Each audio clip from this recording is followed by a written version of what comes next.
PM Modi के गुजरात दौरे का आज दूसरा दिन। द्वारका मंदिर में पूजा अर्चना के बाद सुदर्शन सेतु का करेंगे दौरा। द्वारका को 4150 करोड़ की परियोजनाओं की सौगात देंगे। पीएम मोदी आज गुजरात को देंगे बड़ी सौगात। ओखा मेनलैंड और बेट द्वारका में सुदर्शन राष्ट्र को करेंगे समर्पित। सेतु के से ओखा और बेट द्वारका के बीच कनेक्टिविटी होगी और बेहतर। गुजरात में भारत का सबसे लंबा केबल ब्रिज सुदर्शन सेतु खुलने को तैयार है। 980 करोड़ की लागत से बना है। 2.32 किलोमीटर लंबा सुदर्शन ब्रिज है।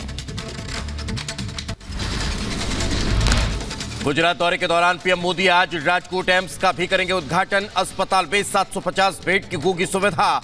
गुजरात के इकलौते राजकोट के एम्स का 2020 में पीएम मोदी ने ही किया था शिलान्यास। राजकोट एम्स समेत आज देश में कुल 5 एम्स की सौगात देंगे पीएम मोदी। राजकोट से वर्चुअली पीएम देश को समर्पित करेंगे 5 एम्स। यूपी के रायबरेली में मुख्यमंत्री योगी आदित्यनाथ के साथ साथ केंद्रीय मंत्री स्मृति ईरानी भी मौजूद रहेंगे। 2 दिन के गुजरात दौरे पर प्रधानमंत्री नरेंद्र मोदी। जामनगर में देर रात पीएम मोदी ने किया मेगा रोड शो। सड़क के दोनों ओर उमड़ा समर्थकों का हुजूम। जामनगर में पीएम मोदी के आगमन पर समर्थकों में दिखा खासा उत्साह। लोगों ने पीएम का पुष्प वर्षा कर स्वागत किया। पीएम ने हाथ हिलाकर लोगों का अभिवादन स्वीकार किया।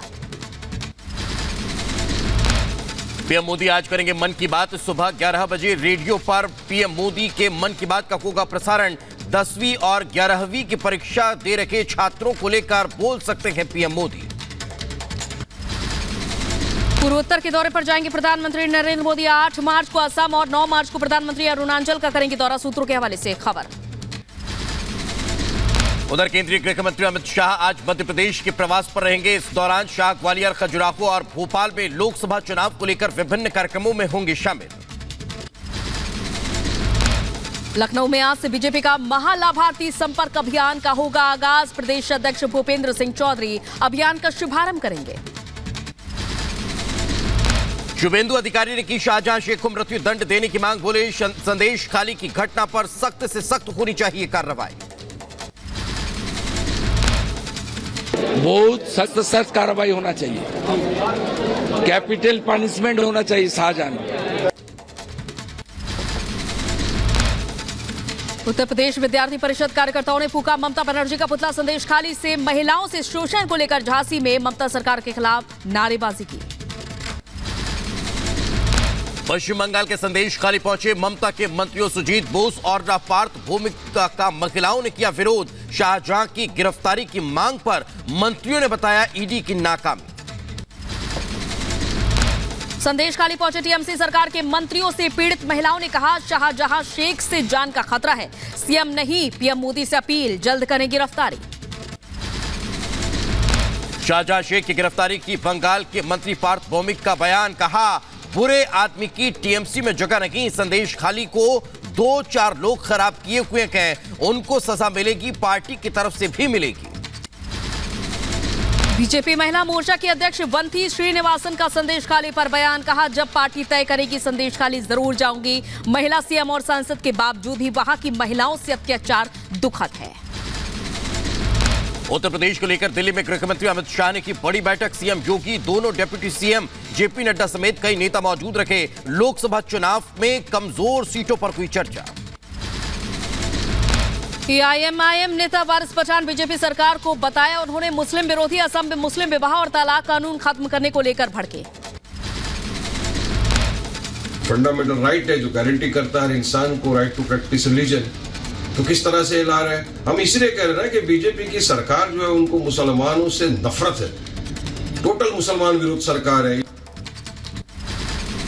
उत्तर प्रदेश कांग्रेस के पूर्व अध्यक्ष अजय कुमार लल्लू का योगी सरकार पर बड़ा हमला। बोले लूट, हत्या और डकैती में पहले नंबर पर है उत्तर प्रदेश। उत्तर प्रदेश के मंत्री गिरीश यादव का अखिलेश यादव पर निशाना। बोले अखिलेश को विरासत में मिला था जनादेश। समाजवादी पार्टी को बताया क्षेत्रीय पार्टी। अखिलेश यादव को जो सत्ता मिली थी वो वरासत और विरासत के आधार पर मिली थी। जनता का जनादेश उनको कभी नहीं मिला था और न मिलेगा। वो इन लोगों के पास कोई संगठन नहीं है। ये लोग जातीय, धर्म, मजहब की बात करते हैं। संभल में राहुल गांधी ने सरकार पर साधा निशाना, बोले हिंदुस्तान में रोजगार नहीं, 12 घंटे मोबाइल चलाता है देश का युवा। लोकसभा चुनाव से पहले आम आदमी पार्टी और कांग्रेस ने 5 राज्यों में गठबंधन का ऐलान किया। दोनों के बीच सीटों को लेकर समझौता हुआ। दिल्ली, गुजरात, हरियाणा, चंडीगढ़ और गोवा में दोनों मिलकर लड़ेंगे चुनाव। गोवा में भी आम आदमी पार्टी और कांग्रेस के बीच हुआ गठबंधन। गोवा में दोनों लोकसभा सीटों पर लड़ेगी कांग्रेस। प्रदेश कांग्रेस अध्यक्ष अमित पाटकर ने किया दावा, हम दोनों लोकसभा सीट जीतेंगे। आप कांग्रेस में गठबंधन को लेकर डील के बीच कांग्रेस में बगावती सुर। गुजरात के भरूच और यूपी के फर्रुखाबाद सीट को लेकर मुमताज पटेल और कांग्रेस नेता सलमान खुर्शीद ने उठाए सवाल। गुजरात में आम आदमी पार्टी और कांग्रेस के गठबंधन पर बोले भरूच लोकसभा सीट से बीजेपी सांसद मनसुख, हम 5 लाख वोट से भरूच सीट जीतेंगे। बीजेपी के सामने कोई गठबंधन कामयाब नहीं होगा। मोदी जी की सरकार से जो हमने जनता का काम किया है, इसकी वजह से दावा के साथ कहता है कि 5 लाख से भरूच लोकसभा हम जीतेंगे। आप और कांग्रेस के गठबंधन पर जेडीयू नेता किसी त्यागी ने साधा निशाना, कहा ये एक दूसरे को धोखा देने का गठबंधन है। नीतीश कुमार के छोड़ने के बाद यूपीए ताश के पत्ते की तरफ बिखर गया है। बिहार के डिप्टी सीएम सम्राट चौधरी ने आरजेडी नेता तेजस्वी यादव पर साधा निशाना, कहा तेजस्वी परिवार और एमवाय समीकरण चलाने वाले लोग हैं। बिहार की जनता को माता पिता मानना पड़ेगा, सिर्फ अपने परिवार के लिए जीने से नहीं चलेगा। वो परिवार माई समीकरण चलाने वाले लोग हैं, वो माई बाप वाले लोग हैं। माई बाप का आशीर्वाद लेते रहें, इससे ज्यादा उनका कुछ नहीं होना है। महाराष्ट्र में कांग्रेस को बड़ा झटका। अशोक चव्हाण के बाद नांदेड़ में कांग्रेस के 55 कार्यकर्ता बीजेपी में शामिल हुए। छत्तीसगढ़ के मुख्यमंत्री विष्णुदेव साय ने प्रधानमंत्री नरेंद्र मोदी की तारीफ की, कहा पीएम मोदी ने 34,000 करोड़ से ज्यादा के विकास कार्यों की सौगात दी। छत्तीसगढ़ को इस तरह की सौगात मिली है, छत्तीसगढ़ की करोड़ों जनता की तरफ से उनका आभार करता हूं। यूसीसी पर बोले उत्तराखंड के सीएम पुष्कर सिंह धामी, देवभूमि से यूसीसी निकली है और अनेक समुदाय धार्मिक संगठनों के लोगों से वार्ता के बाद हम यूसीसी लाए। उम्मीद है कि दूसरे राज्य भी देश में इस दिशा में कदम उठाएंगे। असम की ममता सरकार पर भड़के एआईयूडीएफ प्रमुख बदरुद्दीन अजमल, कहा असम में यूसीसी आया तो खत्म हो जाएगी बीजेपी, इंडिया अलायंस बनेगा एनडीए के लिए बड़ी चुनौती। कांग्रेस छोड़कर बीजेपी में शामिल हुई एस विजय धरानी ने बीजेपी अध्यक्ष जेपी नड्डा से मुलाकात की। तमिलनाडु की कन्याकुमारी लोकसभा क्षेत्र की विलावन कोट सीट से विधायक रह चुकी हैं विजय धरानी। उत्तर प्रदेश के मंत्री गिरीश यादव ने समाजवादी पार्टी पर साधा निशाना, कहा समाजवादी पार्टी कोई पार्टी नहीं, जातीय संगठन गए और क्षेत्रीय स्तर पर की है। उसने भाजपा की तुलना ठीक नहीं की है। जनता का जनादेश न सपा को मिला है और न मिलेगा। दिल्ली में पानी बिल माफ स्कीम को लेकर गरमाई सियासत। सीएम अरविंद केजरीवाल ने बीजेपी पर साधा निशाना, कहा बीजेपी के कहने पर एलजी ने one time water settlement scheme रोकी। मुंबई के लोकल ट्रेन में सफर करते नजर आई केंद्रीय मंत्री निर्मला सीतारमण। घाटकोपर से कल्याण तक लोकल ट्रेन में सफर किया। ट्रेन में लोगों से आर्थिक जरूरतों को लेकर बातचीत की। ट्रेन में माफ कीजिएगा, देश में 1 जुलाई से लागू होंगे 3 क्रिमिनल लॉ। गृह मंत्रालय ने नोटिफिकेशन जारी किया। मॉब लिंचिंग पर उम्र कैद तो नाबालिग से गैंगरेप पर मिलेगी फांसी।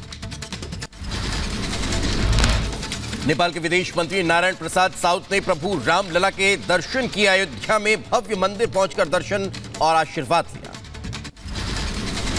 सीएम योगी आदित्यनाथ ने रद्द की यूपी पुलिस सिपाही भर्ती परीक्षा 2023। सीएम ने कहा पेपर लीक करने वालों के खिलाफ होगी कठोरतम कार्रवाई। 6 महीने के अंदर दोबारा आयोजित की जाएगी परीक्षा।